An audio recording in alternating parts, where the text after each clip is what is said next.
받으소서.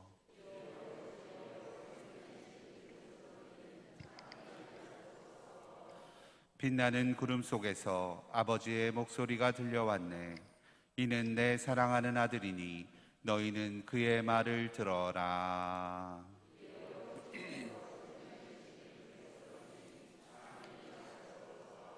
주님께서 여러분과 함께 또한 사제의 영과 함께 루카가 전한 거룩한 복음입니다. 주님 영광 받으소서. 그때 예수님께서 베드로와 요한과 야고보를 데리고 기도하시러 산에 오르셨다. 예수님께서 기도하시는데 그 얼굴 모습이 달라지고 의복은 하얗게 번쩍였다. 그리고 두 사람이 예수님과 이야기를 나누고 있었다. 그들은 모세와 엘리야였다. 영광에 쌓여 나타난 그들은 예수님께서 예루살렘에서 이루실 일, 곧 세상을 떠나실 일을 말하고 있었다. 베드로와 그 동료들은 잠에 빠졌다가 깨어나 예수님의 영광을 보고 그분과 함께 서 있는 두 사람도 보았다. 그 두 사람이 예수님에게서 떠나려고 할 때 베드로가 예수님께 말하였다. 스승님, 저희가 여기에서 지내면 좋겠습니다. 저희가 초막 셋을 지어 하나는 스승님께, 하나는 모세께, 또 하나는 엘리야께 드리겠습니다. 베드로는 자기가 무슨 말을 하는지도 몰랐다. 베드로가 이렇게 말하는데 구름이 일더니 그들을 덮었다. 그들이 구름 속으로 들어가자 제자들은 그만 겁이 났다. 이어 구름 속에서 이는 내가 선택한 아들이니 너희는 그의 말을 들어라 하는 소리가 났다. 이러한 소리가 울린 뒤에는 예수님만 보였다. 제자들은 침묵을 지켜 자기들이 본 것을 그때에는 아무에게도 알리지 않았다. 주님의 말씀입니다. 그리스도님 참미합니다. 자리에 앉으십시오.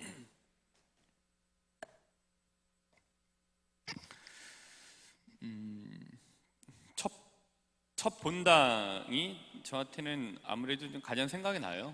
본당 세 번째인데 두 번째 본당보다도 첫 본당이 이제 더 많이 생각이 납니다. 첫 본당에 대해서 생각이 많이 나고 추억이 애착을 갖는 여러 가지 이유가 있는데, 근데 제가 맨 처음에 첫 본당에 갔을 때 특별한 좀 목적이 좀 있어갖고 글로 인사 이동을 이렇게 시키셨더라고요. 근데 제가 처음에 갔던 그 본당은 저희 본가, 엄마하고 아버지가 계시는 집에서 한 15분밖에 안 떨어진 거예요. 그러니까 여기에서 개나리 마을 정도에 이제 저희 집이 있는 거예요. 예. 근데 구역은 다르고 다른 성당이었지만, 근데 거기 가서 갔는데 그것도 뭐 저한테는 특별한 일이긴 했습니다만은, 우선 저한테 굉장히 첫 본당에 큰 추억이 있고 애착이 있는 이유는 여러 가지 이유들이 있는데, 그 중에 이제 거기에 제 젊었을 때, 지금보다 더 훨씬 더 젊었을 때의 희노애락이 거기에 다 있었기 때문에 굉장히 애착이 많이 갔습니다. 그러니까 첫 본당에서 거기 이제 결재권자로, 거기에 총책임자로 거기에 갔었을 때 그 첫 본당이었기 때문에 그 많은 것들을 처음 경험하게 되는 거잖아요. 본당 신부로서. 그러니까 거기에서 결재를 내렸을 때, 결정을 했었을 때, 뭔가를 시도하려고 했을 때 희노애락이 되게 많았었습니다. 좋았던 적도 있지만 이렇게 이 브레이크가 걸리는 일도 있었고, 또 이러저러한 사건들 많이 있었습니다. 그래서 이제 그 본당을 떠나고 나서 제가 일이 있어갖고서 이제 그 앞을 이렇게 지나가게 되면은 마치 나의 집을 누가 다른 사람이 뺏은 것 같은, 도둑놈이 하나 앉아 있는 것 같은 그런 생각이 이제 드는, 그런 마음이 들 정도로 애착이 있었기 때문에 너무 서운한 거예요. 그리고 너무 뺏긴 것 같고 이런 생각이 들 정도로 이제 있었어요. 왜냐하면은 제가 이제 앞서 말씀드린 바와 같이 거기 그 본당의 첫 본당에는 저의 기도가 있었고, 저의 땀이 있었고, 제 고통이 있었어요. 그리고 제 추억이 있었고, 제 성장통이 있었고, 그 성장통을 통한 성장이 있었고, 또 여러 가지 체험이 있었고, 사람들이 있었고, 또 사랑이 있었고, 또 사람들보다 더 특수한 저만의 신자분들이 계셨고, 저의 풋풋함이 있었고, 또 저의 많은 시도들이 있었고, 또 저의 성과들이 있었고, 또 저의 젊음이 있었고, 그 젊음에 대한 희생이 있었고, 나름대로 만남이 있었고, 변화 등등의 많은 것들이 녹아 있었던 특별함이 있었다고 생각을 하다 보니 굉장히 그런 지나갔을 때 그런 서운함, 뺏긴 것 같은 이런 마음들, 특별한 감정들이 거기에 이제 고스란히 굉장히 오랫동안 이제 남아 있었습니다. 이 뭐 앞서 뭐 여러 가지 뭐가 있었다 말씀드렸는데, 거기에는 제가 있었던 그 첫 본당에는 남들은 그냥 지나다니던 길이었을지 모르고 그냥 쳐다보던 종교적인 건물이었다라고 생각할지 모르지만, 저에게 굉장히 특별했던 거는 그런 것들이 있었고, 특별히 저만의 리추얼들이 많이 있었던 거예요. 리추얼은 나중에 말씀드리겠습니다만은 규칙적으로 잤고요, 또 규칙적으로 일어나서 기도를 했고, 규칙적으로 이루어지는 굉장히 특별한 의미가 부여됐던 많은 것들이 있었기 때문에, 그런 리추얼들이 많이 있었기 때문에 굉장히 특별한 곳이었습니다. 지금도 생각해 보면 참 굉장히 그 풋풋한 거기에 대한 그런 이 애틋함들이 좀 있어요. 그 첫 본당에 대한.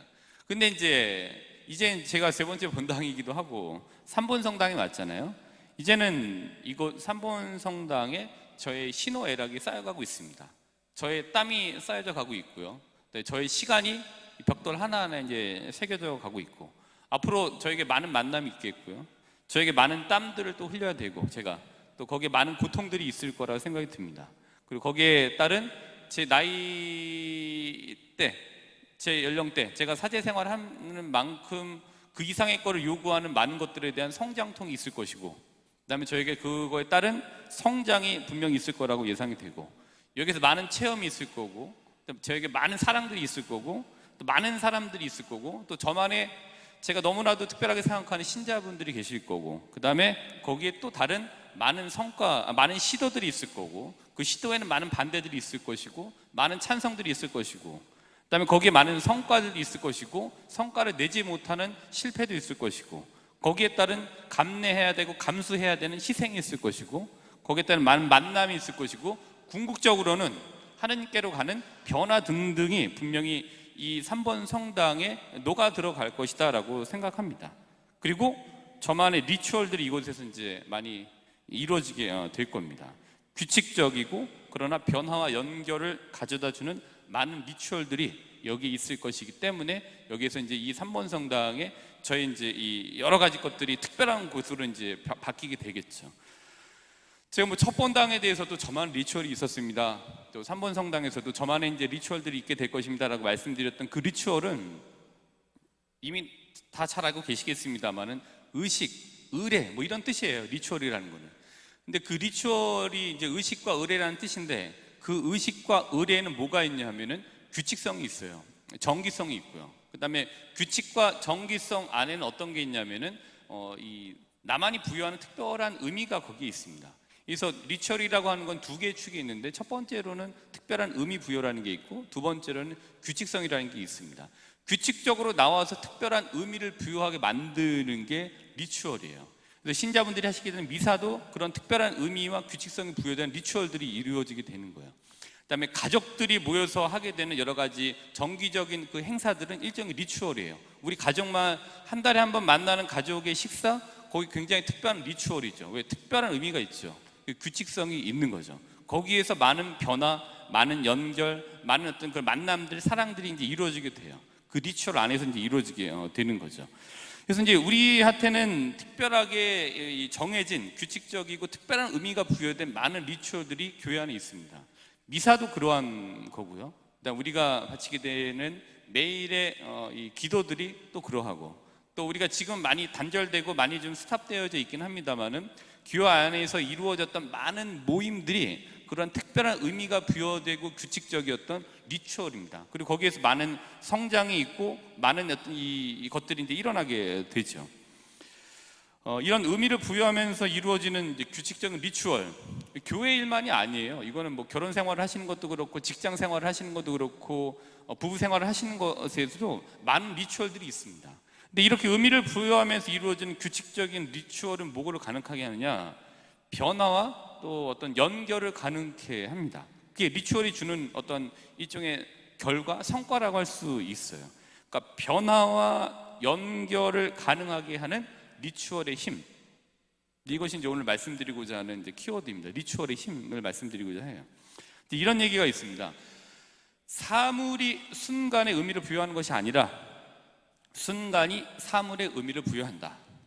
근데 물론 이제 사물이 의미를 부여할 수도 있지만, 순간이 사물의 의미를 부여하게 만드는 것 같아요. 어떤 뭐가 특별히 이루어지는 순간에 그 순간이 특별하다면 거기에 있는 많은 모든 것들이 사물이면 사물, 사람이면 사람이 굉장히 특별하게 이제 바뀌게 되는 거죠. 그러니까 규칙적으로 의미를 부여하면서 이루어진 리추얼은 그 리추얼이 이루어지는 순간에 있는 모든 사물에 대해서 새로운 의미를 이제 부여하게 돼요. 누구 사랑하는 사람과 같이 있는 그 순간이 그 사랑하는 사람과 연결된 모든 것들에게 새로운 의미를 부여하게 만들죠. 리추얼은 그런 게 있는 것 같아요. 규칙적이고 특별한 의미가 부여되는 이 리추얼에는 그런 변화를 시키고 연결을 시키는 힘이 있습니다. 그래서 오늘 이 리추얼의 힘, 그 순간이 사물의 의미를 부여한다라는 걸 가지고서 오늘 복음을 한번 이렇게 같이 분석을 한번 해보도록 하겠습니다. 오늘은 이제 이 거룩한 변모에 대한 부분이죠. 그래서 이제 저희가 사순시기 안내 현수막을 만들어서 바깥에 붙여놨고 또 배너로 해서 사순시기에 대해서 이렇게 안내를 붙여놨습니다. 그래서 오늘 2주간은 이제 거룩한 변모에 대한 부분입니다. 거기에서 우리는 리추얼의 힘 그리고 그 리추얼이 주는 의미, 순간이 사물의 의미를 부여한다라는 거 가지고 오늘 이 거룩한 변모에 대한 복음을 한번 같이 접근해서 이해해 보도록 하겠습니다. 루카복음 9장 28절부터 36절을 보시면 우선 28절을 볼까요?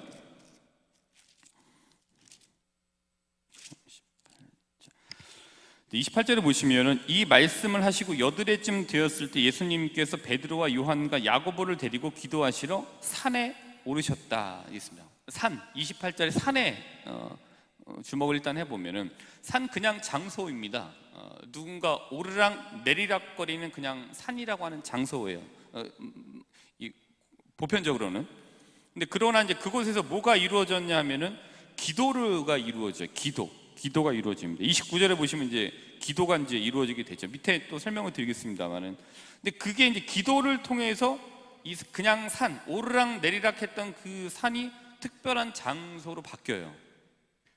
그러니까 기도하는 순간 어디에서든지 간에 기도하는 그 순간 그 장소는 성소가 되는 거죠. 그래서 이제 앞서 말씀드린 바와 같이 사물이 순간의 의미를 부여하기보다는 순간이 사물의 의미를 부여한다. 기도하는 그 순간 산이라고 하는 일종의 그 창조물, 산은 굉장히 특별한 곳으로 이제 바뀌게 되는 거죠. 성소로 바뀌게 됐습니다. 규칙적으로 의미를 부여하면서 이루어진 리추얼은 앞서 말씀드린 바와 같이 그 리추얼이 이루어지는 순간에는 모든 사물에 많은 사물에 새로운 의미를 이제 부여하게 됩니다. 28절 산 그 부분인 것 같고요. 29절 앞서 좀 설명드렸습니다만은 기도가 이제 이루어지게 됩니다. 예수님께서 기도하시는데 이렇게 되어 있습니다. 기도하는 순간이 주변에 새로운 의미를 부여하는 걸 상징하는 것 같아요. 저는 그렇게 이해했습니다. 그래서 이제 예수님께서 이제 다시 기도를 하시는 그 순간 어떻게 됐냐? 예수님의 의복이 변화됐고요.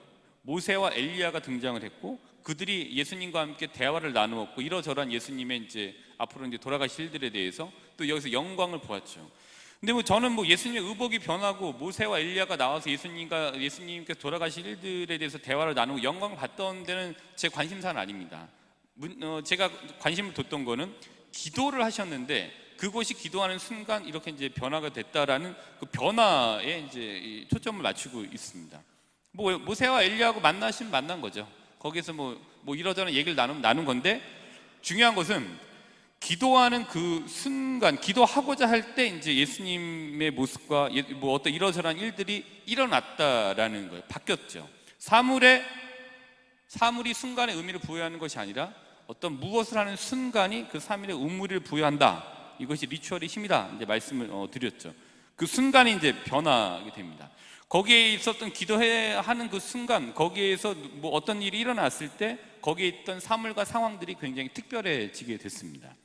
그러니까 우리가 이제 의미를 부여하면서 규칙적으로 행하는 신앙의 모든 행위들은 변화와 연결의 힘이 있는 거예요. 의미를 부여하고 규칙적으로 리추얼들이 이루어질 때 그것이 나에게 광야가 되기도 하고 나에게 노아의 방주가 되기도 하고 나에게 자케오의 돌 무화가 남아있기도 하고 나에게 아브라함을 만나는 장소이기도 하고 등등 나에게는 그것이 바벨탑이 되기도 하고 이렇게 이제 연결을 시켜주게 됩니다. 또 때로는 그것이 내가 하느님과 처음에 태초에 있었던 에덴 동산이 되기도 해요. 그 순간에 어떤 순간에 있느냐라는 것에 따라서 사물의 새로운 의미가 부여가 되기 때문에 그것이 이제 바뀌는 거죠. 그게 나를 그곳으로 연결시켜줘요. 예. 노아의 방주로 연결시켜주고 아브라함과 연결시켜주고 다윗과 연결시켜주고 솔로몬과 연결시켜주고 에스텔에게 연결시켜주기도 하고 마카베오기로 나를 연결시켜주기도 하고 베드로와 연결을 시켜주기도 하고 바울과 연결을 시켜주기도 하고 또 그 안에 나와져 있는 여러 협력자들 마리아 막달레나와 연결을 시켜주기도 합니다. 자, 이제 이게 리추얼의 힘, 특별하게 만들어주는 그게 있다라는 걸 말씀드린 거고, 그 다음에 이제 30절하고 33절 이게 얘기를 나누시고 이제 베드로가 또 얘기를 하잖아요. 33절에 보시면은 초막셋을 만들어서 하나는 예수님께, 하나는 모세께, 하나는 엘리야께 드려서 우리가 여기에서 지내면 얼마나 좋겠습니까? 라는 것까지가 이제 33절 마무리가 되는 거죠. 근데 저는 이제 이 30절하고 33절은 연결이라고 좀 봤어요. 연결. 그러니까 이 상황들은 30절에서 33절에서 나와져 있는 어떤 일이 있었는지에 대한 이 설명들은 일단 연결을 얘기하는 것 같아요. 연결을 상징하는 것 같아요. 그러니까 우리가 기도하는 우리 나름대로의 리추얼은 천상교회와 우리를 연결하는 연결 버튼과 같다라는 걸 보여주는, 그걸 상징해 주는 것 같아요. 그래서 의미가 부여된 규칙적인 리추얼은 앞에서 말씀드렸다시피 우리를 광야로 연결시키기도 해요. 또 노아의 방주로 연결시키기도 해요. 또 자케오의 나무로 우리를 연결시키기도 합니다. 우리를 연결시켜요. 우리가 하는 이런 의미가 부여된 이런 특별한 리추얼들은. 그래서 내가 묵주기도라는 일종의 나만의 규칙적이고 특별한 의미를 부여한 이 리추얼을 할 때 내가 묵주기도하면서 걸어다니는 그 길은 바로 오늘 9장 28절에 나와져 있는 기도하면서 바뀐 산과 다름 아니다라고 보여집니다. 자, 묵주기도라는 연결 버튼이 나를 예수님께서 기도하셨던 그 산으로 연결시키죠. 나를 어떤 경우엔 노아의 방주로도 연결을 시킬 거예요. 기도는 그런 거예요. 기도는 리추얼이에요. 기도에는 규칙성이 있습니다. 그리고 기도는 특별한 의미를 부여해요. 그 특별한 의미가 부여된 규칙적인 리추얼인 기도가 나를 과거로 연결시킬 거고요, 나를 또 미래로 또 연결시키게 될 겁니다. 근데 어쨌든 28절부터 38절까지는 이제 이런 맥락에서 말씀드렸는데, 제가 이제 가장 중요하게 생각하는 구절은 36절입니다. 36절은 어떤 거냐면은 이러한 소리가 울린 뒤에는 예수님만 보였다. 제자들은 침묵을 지켜 자기들이 본 것을 그때는 아무에게도 알리지 않았다. 자, 이 소리가 울린 뒤에는 예수님만 보였다. 예수님의 빛나던 의복 사라진 거죠. 모세와 엘리야 없어진 겁니다. 즉 36절은 다시 우리는 복귀해야 돼요. 복귀. 리추얼로 인해서 특별한 시간과 특별한 공간에 머물렀지만 리추얼로 인해서 그게 나에게 굉장히 일종의 도피처가 되기도 하고 피난처가 되기도 하고 위로처가 되기도 했지만 우리는 반드시 내가 처한 현실로 복귀해야 돼요. 거기에만 있을 수는 없어요. 반드시 그런 리추얼 이후에는 현실로 복귀해야 되는 걸 36절에 얘기해 주고 있는 것 같습니다. 중요한 것은 복귀할 때, 현실로 복귀할 때 무엇을 갖고 복귀하느냐가 중요한 것 같습니다. 기도를 통한 리추얼을 통해서 힘을 받고 거기에서 그 도피처로 거기만 삼아서 거기에 머물려고 하는 게 아니라 반드시 내가 있는 실생활이라고 하는 내 필드로 현실 복귀가 이루어져야 돼요. 근데 그 복귀할 때 리추얼을 통해서 무엇을 갖고 복귀하느냐, 그게 이제 현실을 어떻게 살 수 있게 만드느냐라는 굉장히 중요한 키와 같은 역할을 하는 것 같습니다. 저는 오늘 복음을 이렇게 좀 나름대로 좀 이해를 해봤습니다. 그래서 이제 성경을 우리가 한번 연결해 보면은 루카복음 19장 한번 볼까요? 루카복음 19장. 루카복음 19장은 예수님과 자케오에 대한 얘기입니다. 여기에서 이제 예수님과 자케오를 연결시켜 주었던 연결 버튼과 같은 역할을 했던 거는 제가 이렇게 봤을 땐 19장 4절에 나와져 있는 돌 무화과 나무입니다. 그래서 앞질러 달려가 돌 무화과 나무로 올라갔다. 그곳을 지나가시는 예수님을 보려는 것이었다. 자케오에게 돌 무화과 나무는 굉장히 특별한 곳이에요. 다른 사람에겐 그냥 그냥 이렇게 보는 우리가 이제 길거리에서 보는 벚나무 같은 평범한 그냥 일상적인 것인지 모르겠지만 자케오에게는 예수님을 보게 만들었던 나무였고요. 또 예수님의 목소리를 듣게 했던 곳이 바로 돌 무화과 나무였습니다. 그리고 제가 그냥 상상을 한번 해봤어요. 예수님이 돌아가셨어요, 이제 쭉. 그리고 자케오는 살아 있습니다. 근데 자케오가 예수님을 막 이렇게 떠올리고 힘을 받고 싶을 때 어디로 갔을까? 전 처음 이 돌 무화과 나무로 갔을 것 같아요. 아, 내가 여기서 예수님 이렇게 봤지. 또 올라갔을지도 몰라요. 올라가서 예수님이 나한테 이렇게 저기서 이렇게 좀 자케오야 내려와 이렇게 얘기를 하셨었지. 근데 그곳에서 이루어지는 돌 무화과 나무에서 이루어지는 힘들 때 이루어지는 자케오의 리추얼은 굉장히 특별한 의미가 부여되어 있어요. 그래서 과거에 예수님께서 자케오 일로 내려와라고 했던 그 순간으로 자케오를 연결시켜 주기도 해요. 그게 자케오한테는 도피처라기보다는 위안처가 되죠. 근데 자케오가 그 돌 무화과 나무에서 예수님을 만났을 때 그 느낌에만 머물 수는 없잖아요. 자케오도 분명히 현실로 다시 복귀를 해야 돼요.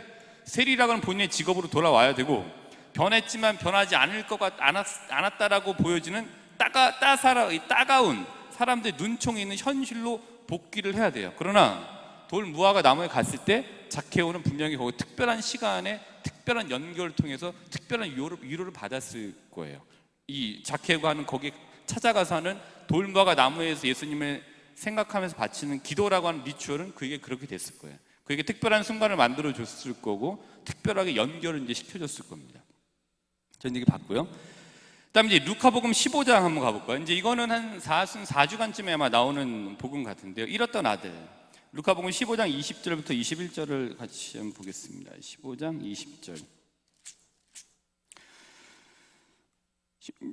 이게 이제 되찾은 아들의 비유이잖아요. 그 아들도 마찬가지예요. 이 아들에게 굉장히 특별한 장소라고 좀 봤습니다. 아버지께 용서를 받고 울고 아버지로부터 이 껴안음을 받았던 그 장소가 이 아들에게 굉장히 특별한 장소가 됐을지 몰라요. 그래서 본인이 어떤 일이 있었을 때 다시 좀 나태해지고 그런 옛날 생각으로 돌아가고 싶은 생각이 들었을 때 그곳을 찾아갔을지도 몰라요. 그 찾아가는 리추얼이 있었을지도 몰라요. 우리 생각해 보는 거죠.